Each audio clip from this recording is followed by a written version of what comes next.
الله أكبر الله أكبر الله أكبر لا إله إلا الله الله أكبر الله أكبر ولله الحمد نحمده ونستعينه ونستغفره ونعوذ بالله من شرور أنفسنا ومن سيئات أعمالنا من يهده الله فلا مضل له ومن يضلل فلا هادي له أشهد أن لا إله إلا الله وحده لا شريك له وأشهد أن محمدا عبده ورسوله يا أيها الذين آمنوا اتقوا الله حق تقاته ولا تموتن إلا وأنتم مسلمون يا أيها الناس اتقوا ربكم الذي خلقكم من نفس واحدة وخلق منها زوجها وبث منهما رجالا كثيرا ونساء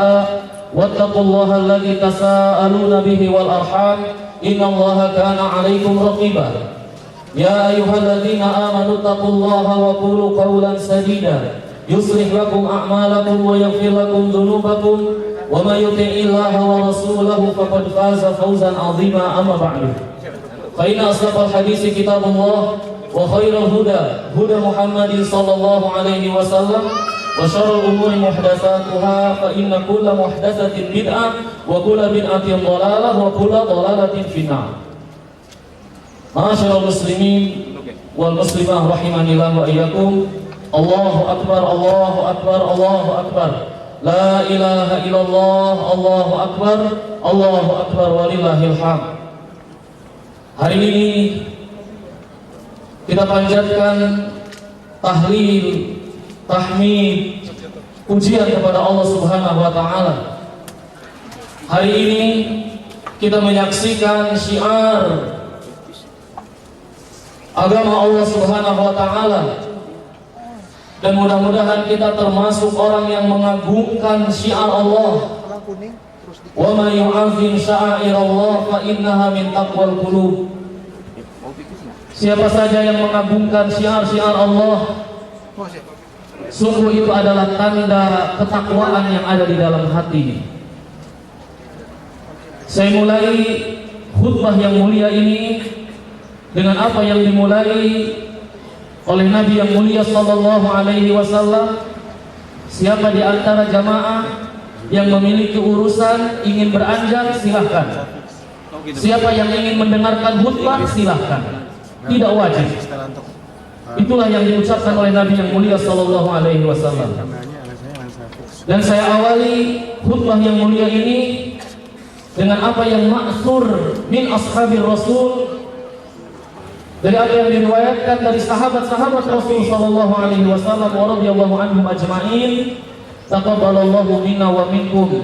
Semoga Allah menerima amal ibadah kita di bulan haram, di bulan Zulhijjah yang mulia ini.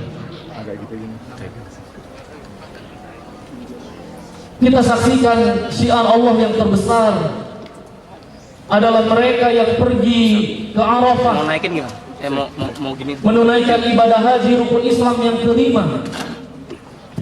Sudahkah kita memanjatkan doa kepada Allah Subhanahu wa taala, mengangkat kedua tangan kita, ya Allah, rizkikan kepada kami hajjan, yaitu untuk kami menunaikan ibadah haji rukun Islam yang kelima, di saat sebagian kaum muslimin diharamkan oleh Allah. Mereka lebih memilih jalan-jalan ke sana kemari daripada menunaikan ibadah haji, padahal mereka mampu, dengan alasan talbis iblis, hiasan setan pada mereka, bahwa belum dipanggil oleh Allah, belum dipanggil, belum ini, belum itu. Subhanallah. Padahal Allah telah memanggil kita kewajiban menunaikan ibadah haji luar biasa, wukuf di padang Arafah. Al-Hajju Arafah, kata Nabi yang mulia sallallahu alaihi wasallam. Tidak ada hari di mana Allah membebaskan banyak makhluknya dari api neraka melebihi hari Arafah. Maka kaum muslimin yang dirahmati Allah Subhanahu wa taala, bagi kita yang tidak berhaji, walillahil hamd, rahmat Allah begitu luas kepada kita. Kita bisa melaksanakan shaum Arafah yang Nabi SAW bersabda, ahtasibu 'ala Allah, aku berharap kepada Allah menghapuskan dosa setahun yang lalu dan yang akan datang. Dan ibadah yang sebentar lagi akan kita laksanakan, menyembelih untuk Allah Subhanahu wa taala. Fasholli rabbika wanhar. Sembelih salatlah untuk Allah, sembelihlah untuk Allah Subhanahu wa taala. Qul inna salati wa nusuki wa mahyaya wa mamati lillahi rabbil alamin. Katakan bagi kita setiap muslim, sesungguhnya salatku, kurbanku, hidupku, matiku adalah lillahi rabbil alamin, untuk Allah Rabbul Alamin. Dan pada hari ini kita mengenang sebuah kisah dari bapaknya para nabi dan rasul, nabi kita Nabi Ibrahim alaihi salam, di mana kita banyak mendengar kisah penyembelihan terhadap putranya, perintah Allah Rabbul Alamin. Tetapi sebelum kita membahas bagaimana kisah dan hikmah dari penyembelihan yang mulia tersebut, yang merupakan menjadi sunnah bagi kita, agama Islam yang dibawa oleh Nabi kita yang mulia sallallahu alaihi wasallam, syariat berkurban. Tetapi ada yang terluput dari para dai untuk disampaikan. Sesungguhnya kisah Nabi Ibrahim, penyembelihan terhadap putranya, bukan kisah yang dominan di dalam Al-Quran. Itu hanyalah disebutkan di dalam surat As-Saffat. Selebihnya bagaimana kisah Nabi Ibrahim, kalau kita perhatikan sebelum kisah penyembelihan itu terjadi, Allah menjelaskan bagaimana kisah yang sesungguhnya. Nabi Ibrahim adalah mendakwahkan tauhid siang dan malam, terutama kepada ayahandanya. Allah abadikan berapa kali in qala li abihi, tatkala Nabi Ibrahim berkata kepada bapaknya, ya abati lima ta'budu ma la yasma'u wa la yubsir wa la yughni 'anka syai'a. Wahai bapakku, kenapa engkau menyembah patung yang tidak bisa mendengar, tidak bisa melihat, dan tidak akan bermanfaat untukmu sedikit pun, wahai bapakku. Dan Nabi Ibrahim berkata kepada kaumnya, in qala li abihi wa qaumi ma ta'budun. Wahai bapakku dan kaumku, apa yang kalian sembah? Qalu na'budu asnaman wa nadhallu laha aqibin. Lihat jawaban kaumnya, kami menyembah berhala, kami menyembah patung, dan kami akan senantiasa menyembah, beriktikaf di patung-patung tersebut. Nabi Ibrahim mengatakan, hal yasma'unakum id tad'un. Apakah tatkala patung itu kalian seru, apakah dia mendengar? Jawabnya tentu tidak. Au yadurun au yadfa'unakum au yadurun. Apakah patung-patung berhala itu memberikan manfaat dan mudarat kepada kalian? Tentu jawabnya tidak. Lihat jawaban mereka, perhatikan jawaban mereka. Tatkala didakwahi bahwa ini syirik kepada Allah, lihat jawaban mereka, Allah abadikan, bukan tanpa faedah. Ini ada faedah yang luar biasa. Mereka mengatakan, qalu bal wajadna aba'ana kadzalika yaf'alun. Jurus pamungkas yang diucapkan oleh seluruh orang-orang musyrikin tatkala didakwahi oleh para nabi dan rasul, mereka mengatakan memang mereka nggak bisa mendengar, nggak bisa memberikan manfaat, mudarat. Tapi apa? Bal wajadna aba'ana kadzalika yaf'alun. Kami ngikuti ini karena memang dari dulunya nenek moyang kami begitu. Subhanallah, Allahu Akbar. Betapa sama hari itu dengan hari ini. Tatkala didatangkan dalil dari sabda Nabi yang mulia SAW, jangan menembok kuburan, jangan duduk di atas kuburan, jangan menulis-nulis di kuburan. Apa jawaban kaum muslimin saudara kita yang belum tahu? Udah dari sananya begini, jangan diotak-atik.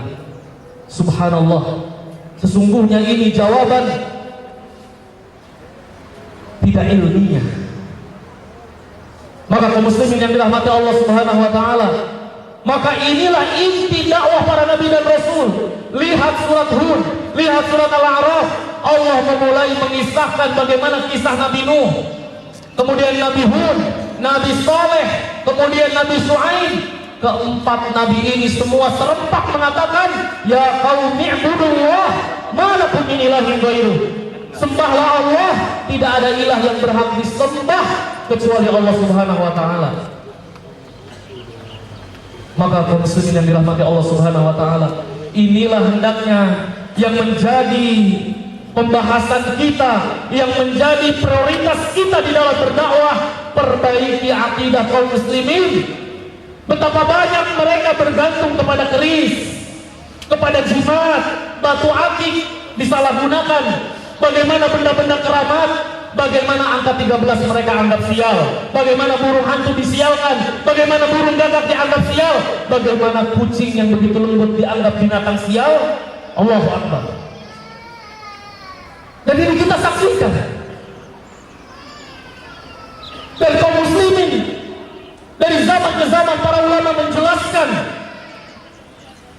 ketika Allah menceritakan bahwa berhala ini tidak bisa mendatangkan manfaat mudarat, pertanyaannya bagi kita, apakah ada selain Allah bisa mendatangkan manfaat mudarat? Jawabnya tidak ada. Maka disebutkan berhala ini hanyalah perwakilan saat itu yang merebak. Dan Nabi SAW telah mengabarkan dengan sejelas-jelas penjelasan bahwa hati-hati dengan kuburan, karena sama antara kuburan dengan berhala, kata para ulama. Di balik kuburan ada orang soleh, di balik berhala ada orang soleh. Bukankah Lata, Uzza, Manat, Hubal ini nama-nama orang soleh? Bukankah Wad, Suwa, Yaghus, Ya'uq, dan Nasr yang Allah abadikan berhala-berhala dari kaum Nabi Nuh? Bukankah ini orang-orang soleh? Kenapa mereka menyembah? Karena mereka menganggap bertawassul kepada wali Allah itu adalah ibadah. Padahal ini merupakan kesyirikan kepada Allah Subhanahu wa taala. Mintalah hanya kepada Allah Rabbul Alamin. Inilah kaum muslimin yang dirahmati Allah Subhanahu wa taala. Pembahasan pertama kita dari kisah Nabi Ibrahim adalah tauhid. Perbaiki akidah kita kepada Allah. Sembahlah Allah, mintalah hanya kepada Allah. Sembelihlah hari ini untuk Allah. Besok lusa dan tanggal 13, inilah hari kita menyembelih untuk Allah. Di saat kaum muslimin kita dapati ada yang menyembelih di bulan Muharram untuk pantai selatan, Allahu Akbar, untuk lautan, untuk gunung, untuk kuburan, untuk pohon. Subhanallah. Kaum muslimin yang dirahmati Allah Subhanahu wa taala. Hikmah yang kedua dari kisah yang mulia yang Allah abadikan di dalam surat As-Saffat, falamma balagha ma'ahu sa'ya, tatkala Nabi Ismail mendekati usia sa'ya yaitu sekitar 7 tahunan, maka Nabi Ibrahim bermimpi, inni azbahu fanzur madza tara. Aku bermimpi wahai putraku, ya bunaya, aku bermimpi melihatmu disembelih. Perintah Allah, apa pendapatmu wahai putraku? Bagaimana jawaban Nabi Ismail yang dididik dengan akidah yang luar biasa? Ya abati fa'al ma tu'mar satajiduni insyaallah minas sabirin. Wahai bapakku, laksanakan, engkau akan dapati insyaallah aku termasuk orang yang sabar. Kesabaran sendiri dikaitkan dengan kehendak Allah. Kalau bukan karena Allah kita tidak mungkin sabar. Maka Nabi Ibrahim pun membawanya ke gurun, dibentangkan berhadapan mata dengan mata, diletakkanlah pisau, ingin tinggal menyembelih. Subhanallah. Maka turunlah malaikat Allah Subhanahu wa taala, ayya Ibrahim, wa nadainahu ayya Ibrahim qad saddaqta ru'ya wa kadzalika najzil muhsinin. Engkau telah membenarkan mimpi itu wahai Ibrahim. Kepasrahanmu, ketundukanmu, kerelaanmu, keridhoanmu, kecintaanmu kepada Allah melebihi apapun. Hatta anak yang beliau cintai 7 tahun lagi lucu-lucunya, subhanallah, harus disembelih. Perintah Allah. Maka sudah tidak bermain akal, sudah tidak bermain perasaan, semua karena Allah. Begitulah kita hendaknya mengambil pelajaran kaum muslimin yang dirahmati Allah Subhanahu wa ta'ala. Ketika sudah berhadapan dalil, buang segala kepintaran, buang segala macam akal yang menolak dalil, buang seluruh perasaan, semua tunduk kepada dalil. Perhatikan kisah berikut kaum muslimin yang dirahmati Allah Subhanahu wa ta'ala. Aisyah pernah bertutur, hadis riwayat Bukhari Muslim. Sesungguhnya wanita Quraisy adalah wanita-wanita mulia. Akan tetapi aku belum pernah melihat wanita yang paling beriman, yang paling bersegera memenuhi perintah Allah melebihi wanita-wanita Ansar, penduduk Madinah. Tatkala turun surat An-Nur ayat 31, ketika Allah berfirman, wal yadribna bi khumurihinna ala juyubihin, wahai para wanita, julurkan jilbab kalian, jangan tampakkan aurat. Apa yang dilakukan para wanita muslimah saat itu? Wanita-wanita Ansor, mereka langsung mengambil kain spraynya, mereka langsung mengambil kain sarungnya, bahkan mereka mengambil hordengnya, mereka ambil, mereka lilitkan ke kepala, kemudian mereka pakai. Dan maka kata para sahabat, kami melihat mereka seperti burung-burung gagak. Tidak banyak tanya, Allah Ta'ala berfirman, amalkan. Subhanallah. Di mana kita dengan mereka radhiyallahu anhum ajmain?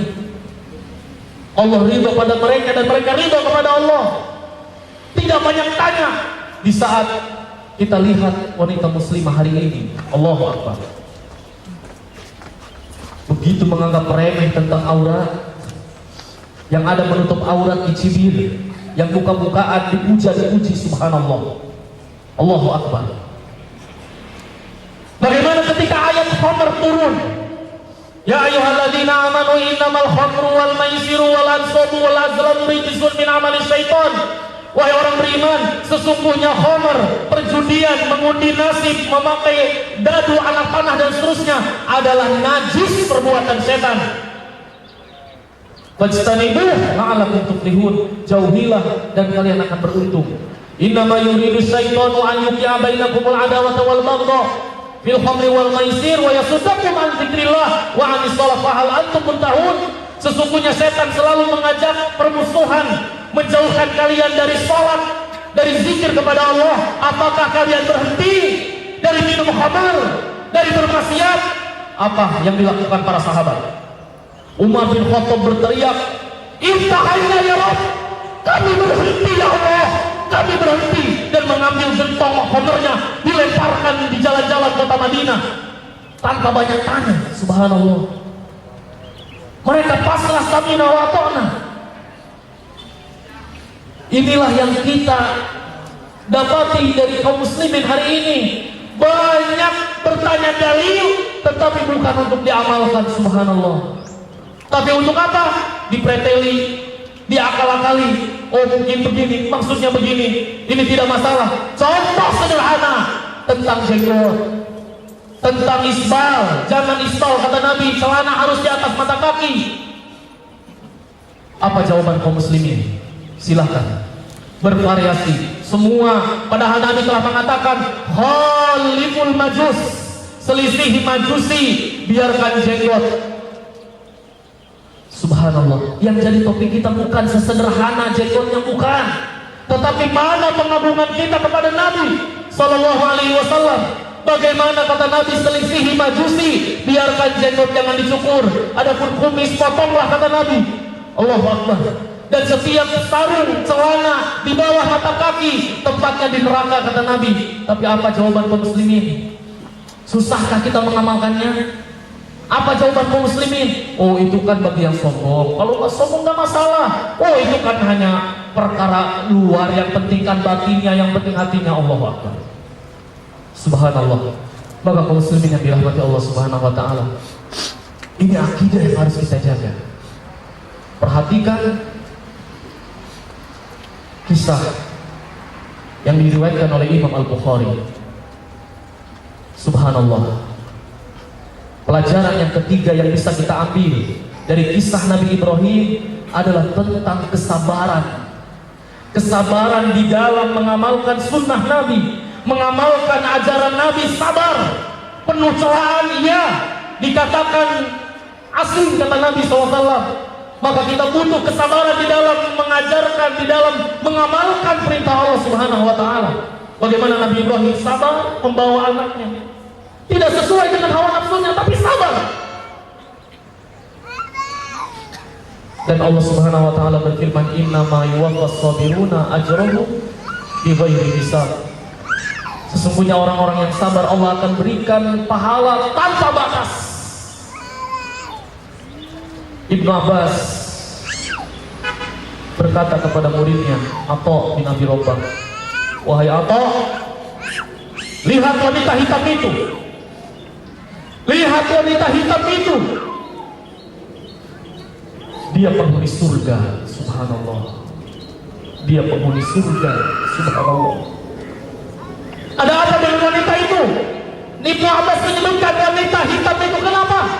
Karena orang menganggap remeh dengan fisik. Padahal bagaimana ketaatan dia luar biasa. Sungguh dia datang kepada Nabi SAW, "Ya Rasulullah, ini usra wa ini atakasyaf." Ya Rasulullah, aku punya penyakit ayan, kadang kesurupan. Wa ini atakasyaf, dan kalau lagi ayan tersingkap auratku, subhanallah. Allahu Akbar. Tolong doakan kepada Allah agar Allah menyembuhkan penyakit itu. Nabi SAW mengatakan, kalau kau mau, aku doakan kau sembuh. Kalau engkau mau, yang kedua, engkau bersabar, bagimu surga. Surga, subhanallah. Maka wanita itu dengan cerdasnya tidak pikir panjang lagi, tidak memikirkan kesembuhan. Yang ada di benaknya adalah surga Allah. Sabar, ya Rasulullah, aku bersabar. Aku ingin surga, ya Rasulullah. Tapi tolong doakan kepada Allah agar Allah menjaga auratku.